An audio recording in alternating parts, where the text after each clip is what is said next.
Hi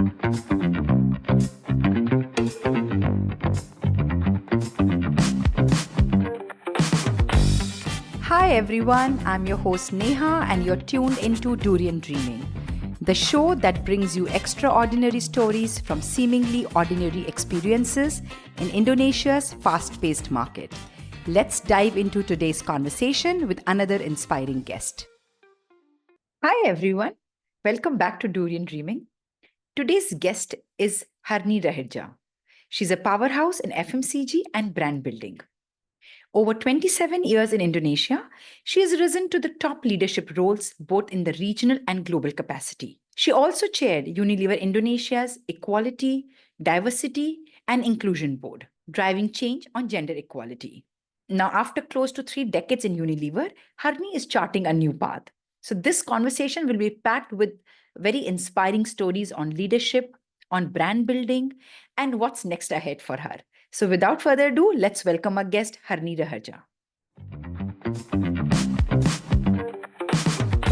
Hi, Hernie. Welcome to our podcast, Durian Dreaming. We're very excited to have you with us. Hi, Neha. Nice pleasure to meet you. It's an honor to be here as well. Likewise, Hernie. So, Hernie, you've had close to 3 decades of experience with Unilever, right? That's right. And Unilever Indonesia is known as the marketing mecca. So, what do you think is Unilever's, secret sauce or a magic formula in building and sustaining such powerful brands in Indonesia? Great questions. So Unilever Indonesia has been using a couple of very important but basic principles. Actually, everyone can do it as well. The first one is that we have a consumer obsession. So you have to really know your consumers. And the second one, we really have to do the right things for our customers as well. And then the third one, of course, the culture that support all that. Yeah, so we have to think about consumers in our decisions, in our business reviews, in our production lines. So that's what it means to be the consumer obsession. And the second is we have to win with our customers because at the end of the day, consumers get our products through our customers. And culture you see in Unilever, everything is, how do you call, knowledge is being cascaded from the leaders to the assistants, and everyone is talking about the same standards of the work, the leadership of behavior. We have the standard of leadership behavior. So it's a culture that has been built over generations. There is a generosity of spirit. If you don't know about something, you can ask someone else, and then someone will happily to support you in the company. So that's what makes Unilever Indonesia great. Great. Honey, Indonesia is a place where senior leadership or the senior roles are usually in big companies dominated by men. But you are one of the few women who have risen all the way to the VP level. So, what was your journey like in Unilever? My journey, okay. I think amongst all the places, despite the fact that you feel there are lack of leader, a women's leader at the top, we always have views. And actually, Indonesia is one of the countries where we have a female president as well. So it's not truly uncommon in sense. However, raising to the top of the organization is never been an easy one for any female. Yeah, so but there must be lots of choices we have to make along the way, decisions that we have to take. But I'm so grateful that I'm in Unilever Indonesia because the support that has been given to me is tremendous. We have lots of facilities as a female leader, as a women's leader in Unilever. Like during the festive, we have a nursery. We can bring our kids to the office, and we have flexi hours. We have agile ways of working. So those are the immense support that as a woman you give to Unilever Indonesia. So that allows me to grow during my growing time, during the time where I also grow my family. These are a very testing time, right? Because there are lots of challenges. And also I feel that as a woman, you are not discriminated against. The culture is very inclusive. That's also what I'm promoting as the ED, Equity, Diversity, and Inclusion Board, Inclusion Chairman for Indonesia. And how do you call, at the leadership stand, I never feel that I'm having a lack of the opportunity and all those stuff, which I'm very grateful to all my leaders that support me. Yeah, so the journey has been, it's not necessarily smooth or easy, but there has been a lot of support along the way, and I never feel that's differentiated whatsoever. So yeah, I just focus toward my knowledge, my learning, and my deliveries, and my contribution to the company. So that's what brings me where I am today. Yeah. Great. Honey, thanks for sharing your journey in Unilever. Now, this is about the company, right? And Mhm. Unilever is a global company. So the Yeah. culture is very global, very structured, and the kind of support that you got, like you mentioned. Let's talk about or shift our focus to Indonesia as a market. So, Indonesia as a market is very messy, very unpredictable, very fast. How did you balance that, the two worlds in decision making? Hmm. Yeah. So when you say Indonesia market, I think the market is not that messy. The consumer is, Hmm. the changes in the consumer are very fast, especially Yeah. with the changes of the media landscape, right? Hmm. And the conversations change every day, and we need to follow that. So to balance the decision is that there is a global framework and there is a processes that's being followed by Unilever, but also there is a, how do you call, the decision that needs to be made by local. Yeah. I think not until 10 years ago, Unilever is a multinational company. We don't really call it global company. Maybe now it's become global company. But Hmm. the term of multinationals, especially for foods and beverages, lots of Hmm. decision has to be done at the local level because we're talking about taste. Yeah. So Hmm. it's really the culture of control and let go is about guidance and the decision on the ground that needs to be managed and needs to be built with the trust between the global operator as well as the local executions. I think that's the really, how do you call it? As a leader, you need to play the role to be Hmm. able to be to play global and act local. That's how we call it internally. So I really admire the fact or the policy of these global MNCs of, be global but act local. But Mhm. we do know that, there are a lot of local Indonesian players like your Wings, your Miura, even Kopiko. They're Mhm. growing faster than any multinational. That's right. And local brands often beat MNCs by being scrappy, fast, and being more closer to consumers. Mhm. Why do you think global giants are struggling to keep up here? Mhm. Very good questions. Yeah, I think that's also the question from all global giants that's there in Indonesia. So I think something about I also don't want to call local Indonesia company because they are Indonesian family business. Yeah, it's a owner mindset. The Hmm. local company is family owned, and Hmm. they will be here for the long generations. Hmm. That's been here in past decades and will be here for the next 3 decades or so. Yeah, so I think that's some owner mentality here. The Hmm. Indonesian family business are playing the long game. Hmm. Yeah, that's the a very important differentiator with the global MNC. Are they playing a long game or are they playing a short game? Yeah, it's very different. That's number one. So how much you want to exercise and you want to invest Hmm. in Indonesia. The Hmm. second one is that the all the brands that's being launched locally, there are lots of success story about it. I think Hmm. the other thing is that action beats perfection. How Hmm. perfect you want to be as a global MNC? How Hmm. many stakeholder you need to convince to launch something? Well, the family owned, you got your skin in the game, you are in Indonesia, why don't we just launch and test? Yeah, those are the kind of decision maker, the kind of risk that you want to take as a local family owned company. I know Hmm. this business, let's just launch it. We can pivot while we are Hmm. doing it versus, okay, let me convince my global stakeholder. So speed is definitely the key. Hmm. How do you want to, how much you know your consumers better than local? That's Hmm. being challenged now, especially the consumer change so much and so fast. Right, very well answered, Hernie. And I liked how you brought out some very important points of how to be more agile, more fast, and to determine whether you are here in this market for a longer run or a shorter run. And Mhm. as you mentioned, that most local companies are looking at a very long-term picture. Mhm.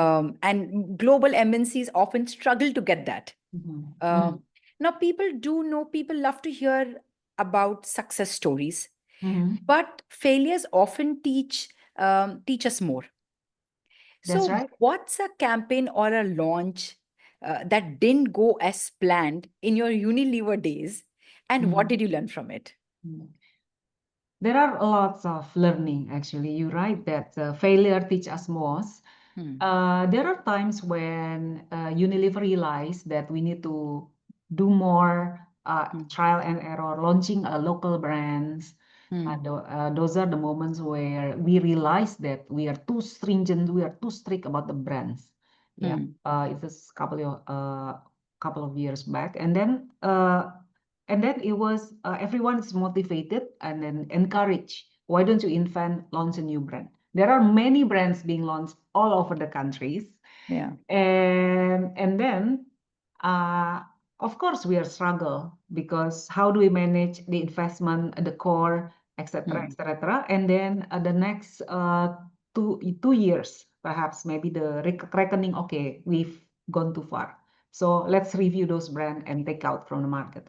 So one of the lessons is that, again, back to the principle, is that are we playing a long game or a short game? Some of the product that we pull out from the market is actually very good, but then it's just our choices of investment. We want to invest more on the core, etc., etc. So it's really about how much you have a faith for the category and how much you want to build this category, especially hmm, for foods and beverages. Do we want to realign with the global roadmap, or is it going to be specifically for Indonesia? So I must say that the learning really is again about how much you want to wait until the brand is successful, because it takes time. Yeah, is it hmm, 3 years? hmm, Is it 5 years? I just learned that Gojek takes 8 years until they are pretty mature and have all the services.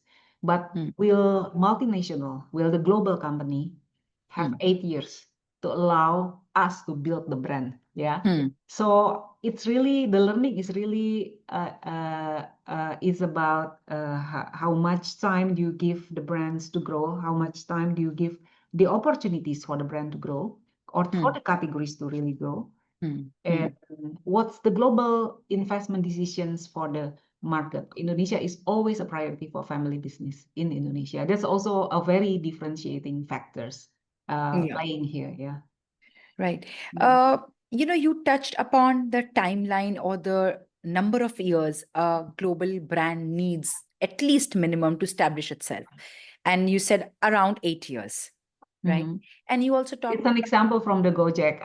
We haven't really, for example, when we acquire Bango in hmm, Unilever, it also takes time until we took over and we accelerate the growth. Yeah. hmm, But at the hmm, time, the learning is that the chairman is really believed that we should have a soya sauce category for Indonesia. And it's also the only one in the world.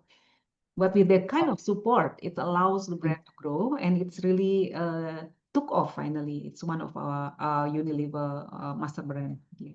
Wow. Mhm. And you also talked about that, for local companies like Miura or Wing Group, their priority is, of course, their home country. So Yes. it is never a choice of either Indonesia or somewhere else. But for global companies, Indonesia is one of the markets that they look at.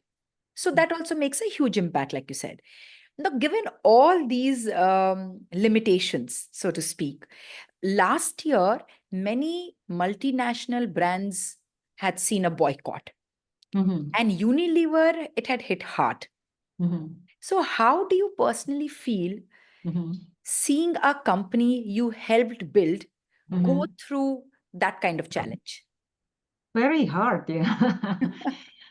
Now that if I reflect back to the situations at that time, it's very hard, of course, Mm, because I never feel that uh, this is outside Indonesia mm, company. Yeah, in Unilever Indonesia is always part of Indonesia. Unilever employs so many people in Indonesia, factories, distributors, all the business partners. mm, So Our point of view is that when you refuse to use Unilever Indonesia product, it's the employee that will be hurt. Uh, the Indonesian people will be hurt. So the feeling is that it's unfair, definitely, but also it's very unpredictable situation in the sense that there's never been in Unilever playbook being boycott like Yeah. this. So it was like for a moment, it's really we don't know what to do. We didn't know what to do at that time, and then there are lots of back and forth needed because at the end of the day, even though all the employee, all people working here feels that we are working for Indonesia company, but we are still part of the overall global ecosystem of Unilever. Yeah. So yeah, to answer you, it's never been in our playbook. It's completely unprecedented. So Yeah. yeah, we do what we can. Right. Mm, Now, honey, you've had close to 3 decades in one of the world's biggest FMCG. that's And right. then you chose to start your own consulting firm. Mhm. So, was that decision of leaving a global career in a very big FMCG to start your own thing scary? Was it liberating? Or maybe just a little bit of both? Mm. Uh, I believe that the future is not the extension of the past. Yeah. Mm, And if we start from today, there are a lot of things that we can build for the future. mm, Yeah. So I think I come to the principle that I've done almost 3 decades in multinational, in global MNC, mm, and there are lots of opportunities for growth for the future that doesn't have to be the extension of the past. We should not. We have to think that the future is much more beautiful mm, than what already happened in the past, right? So with that principle, I liberating is a good word. Yeah. mm, When we focus on the growth opportunity and how can I contribute to Indonesia? How can I contribute to the industry? mm, How can I contribute to the consumers and the customers for sure?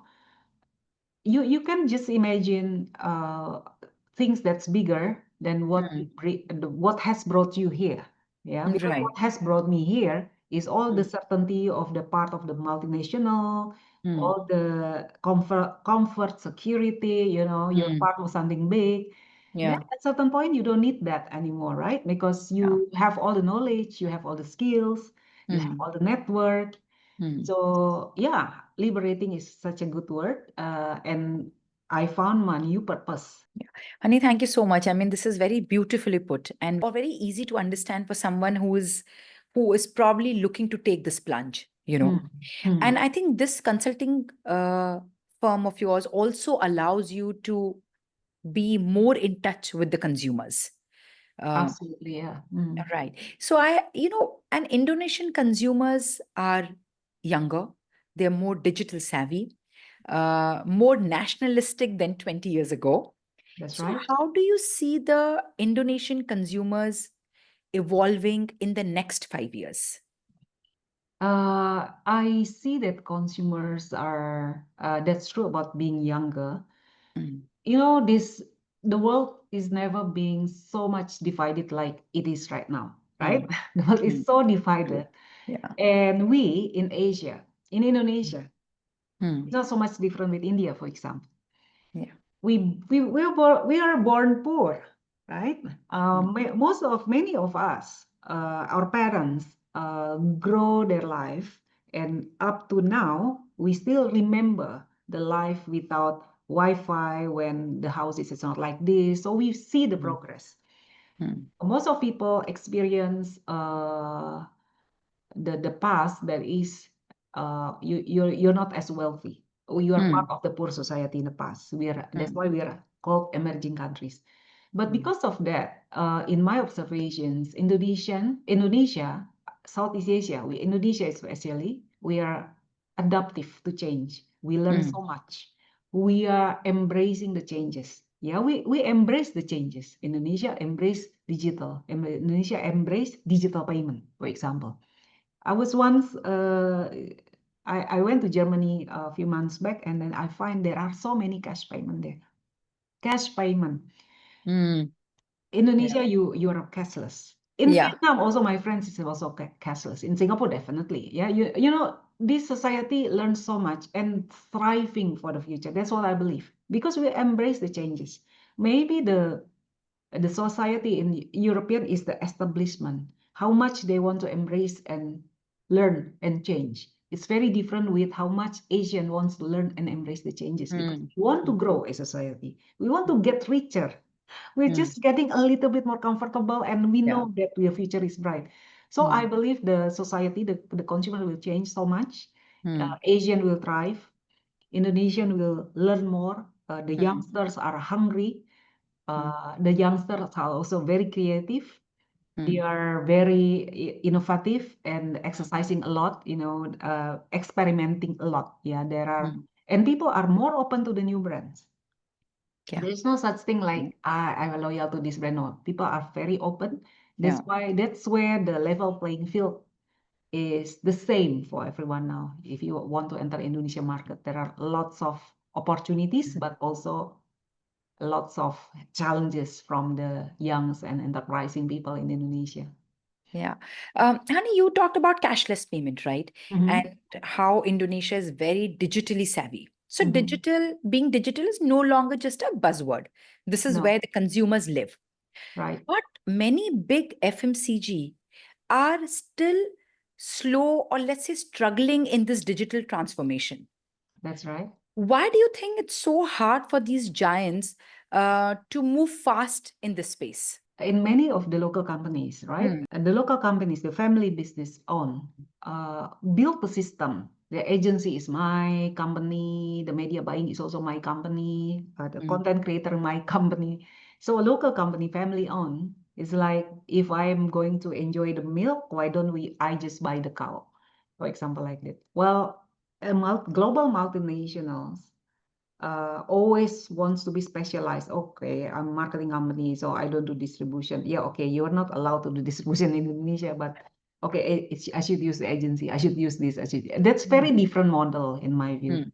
So Mm. that's why the agility and the adaptive to change is Mm. very, you know, the Indonesian company has lots of benefit because an Indonesian family own it don't mind to own Mm. many different kind of business, you know. Mm. While the Mm. global you have many layers to just to the social media, for example. So that makes a lot of difference. Well, even you know, in fact, we Unilever we try to have the internal studio, but it's very hard to manage internally as well. So yeah, I think there are strengths and in two different things like this, and we as a global multinational have to know how to compete the agility of the local company in that sense in digitalization. Honey, you've seen both global playbooks and let's just say local improvisation. Mhm, So, if a young marketer in mhm. Indonesia asks you that what is the single most important principle of brand building here, what would Mhm. you tell them? But I think it's always the thinking about, oh, should I just do something that's viral or should I follow the fundamental of marketing, segmenting, targeting, positioning? I believe that we should do both. Yeah, you should know, for example, you can market the brand with the very short life cycle, go for the spiral, go for the content, go for the talkability, etc., etc. But you cannot sustain for the year 2 or year 3. Or you can build, if you want to build a brand that lasts, you have to be clear about what's your positioning strategy, what's your segment, what's your target market, and on all those considerations, right? Because right now, if you're looking for the marketing, Mm. the principle, many of the, I don't say the youngsters, but you can try with going with virality, just a buzzword and all those stuff. But at the end of the day, you should have the principle of what's your brand positioning is all about, what's your brand is all about. So yeah, you want to build something that's sustainable for the future, or you just want to build a brand that's just taking the opportunistic moment like that, you know. It's your call. But there is no single most important brand building principle. But what I'm saying Mm. is that you cannot leave the fundamental. You should do the Mm. fundamental and the digital marketing as well. And you've had a very enriching career. And I'm sure there have been times where it wasn't easy to strike a balance between the corporate life and your personal life. And you've managed to do it very well. I mean, you've risen to the ranks, to the most senior positions in Unilever. But many talented women in Indonesia leave a corporate life midway because they feel stuck. Mhm. So, did you ever hit that wall, and how did you push through it? In my experience, after 7 years, I feel not stuck, but it's more like bored, overwork, stress. And then if my career do not progress, then probably I will consider to leave. For example, the first 10 years, yeah, the first 10 years. But then I'm progressing. It's just after 9 years of building the manager position, and I was promoted to the director position in Unilever. So I feel there is a progress. And then after doing the director position for the categories for a couple of years, I plan for my international stint. Then I get this international stint. So Unilever is a large company enough for you to apply other role in other functions, in other category, or in other countries. So I just feel that I'm grateful with working in such a big company because even though I still work in the same company, I feel like I've been moving around inside the company. So when I feel stuck, I just plan my career differently. I have a conversation with my boss, and he or she guides me, and then we plan for the future. When there is a corporate responsibilities versus personal responsibilities, there is a certain point where you need to pull your boundaries. As a woman, most of women are not good in putting the boundaries. Like, for example, I will limit the corporate dinner or the evening, socialization, socializing, dinner or events, functions, like, okay, twice a month, like that. Yeah. When I don't want to, if unless it's very important, I will not. But on the other hand, I'm also very bad at networking when I work at Unilever. So I just deprioritize my social chit chat because my priorities, one is my family, and then second is my responsible career, my work. But the other things that's not good, I don't say that everything is fine and rosy. For me, I get the career and the family. But also the one that's not good is the time that I need to spend to take care of my health. With now, I'm moving on to the new journey, and I'm very glad that I can manage much more flexibility in terms of my schedule. I put my health as my number one priority again. My family, relationship as second priority, and my career is my third priority. Yeah, it's a third priority. It's not the first priority. Yeah. Health, without health is a foundation. Without health, you cannot do anything. You cannot be happy with your family, and you cannot have your career. The second is family and relationship. How much time do I spend time with them now? So yeah, so you need to reprioritize again. So yeah, some women say that work-life balance is a myth. Yeah, in a sense that it's about the choices. Everything is about choice, and you just need to be happy with your own choice. Right. I have a follow-up question because corporate jobs, they come with their own prestige, power, team building, but your own consultancy is more independent. Mhm. So has your definition of being successful changed since leaving Unilever? I don't think there's change in terms of definitions of successful. Yeah, what we have to separate is that we just need to not to entertain your ego. Yeah. Yeah.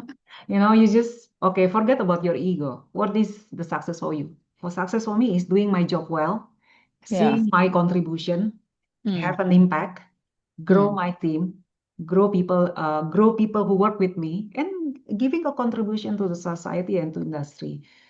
So the difference is that you just have to forget your ego and focus on your craft. So if you go back to your ego will put me as a slave, then I will work like crazy, for example, and ego will cheer me up, but makes me forget about my health as a priority. I just now I want to remember what are my priorities in life, and the success is still I will give the best for my clients. And what advice would you give to young Indonesian women who are trying to carve out their place in corporate world? The advice is that you are enough. Yeah. You have everything. You have everything you need Hmm. to be someone that you want. Right. You don't need to be that stressed. Wow, that's a wonderful advice that you don't have to be stressed and just be you. Like Just be you said. you. One last question before we end. So, anyone who's aspiring to start their own business in Indonesia, what advice would you give them? First of all, you have to understand all the regulation in Indonesia. Our Indonesia government is not easy. Some people are stuck under regulation. Yeah, you need to understand that. But in terms of the market, I believe Indonesia market are very big, lots of opportunities, because even if you look at the portfolio, we don't have that much. But on the other hand, Indonesians are very value conscious. Yeah. Mm. It's not easy to do premiumization, all this corporate jargon say premiumization, because we want you to pay more expensive for the bottles of shampoo who can the hair fall and damage or whatever. Premiumization is not easy, but I think the products that will work for Indonesia is definitely the one that really solve the problem. So what are the problems? And how can our product deliver to solve that problem? But it should be the real problems. It should not be a makeup problem, making the problem that you making it up. I think that will be appreciated by the consumers. And now there are lots of opportunities at the digital world, because Indonesians are very adaptive to all the digitalization.